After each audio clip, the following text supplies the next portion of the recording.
Même si ce n'est pas une surprise d'apprendre que Cholet sera étape du Tour de France le 9 juillet 2018, c'est quand même toujours un grand moment d'émotion de voir le parcours découvert par le directeur du Tour de France et de voir apparaître notre ville, avec en plus un départ arrivé, puisqu'il s'agira d'un contre-la-montre par équipe, donc toute une journée à Cholet dans le cadre de ce grand départ Vendée-Pays de la Loire.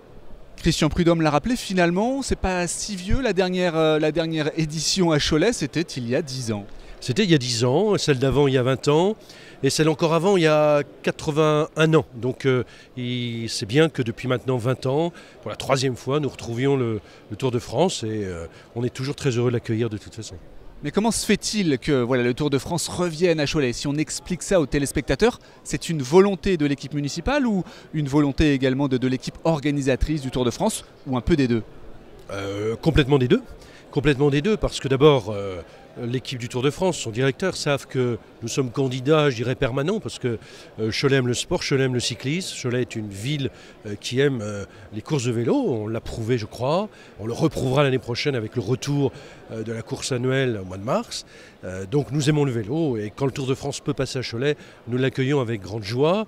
Et évidemment, il faut que le parcours s'adapte à une étape pour Cholet, et là c'est le cas cette année avec un grand départ dans l'Ouest, un grand départ en Vendée, en Pays de la Loire, et forcément Cholet était légitimement dans le circuit, et on est très heureux de pouvoir accueillir cette étape.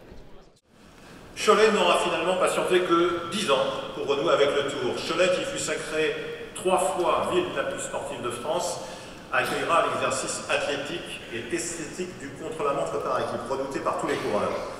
Le parcours imposera de nombreux changements de rythme sur les 35 km tracés intégralement dans le département de Maine-et-Loire. Cholet, c'était il y a 10 ans. Cholet, c'était déjà un contre-la-montre, mais individuel. Ça va être le premier grand rendez-vous du Tour, avec un chrono par équipe de 35 km. Un chrono qui sera exigeant, un chrono avec beaucoup de ruptures de rythme, de changements de rythme nécessaires. Le contre-la-montre par équipe fait en général peu d'écart entre les meilleures formations, ça veut dire qu'il va y avoir du suspense. Le dernier chrono de la sorte sur le Tour de France à Plumelec, c'était joué à 1 seconde près, au dernier moment. BMC avait dominé Sky, donc voilà, on sera dans le même registre, et puis on regardera aussi très clairement pour les champions français combien de temps ils vont perdre, parce que souvent c'est pas leur exercice préféré.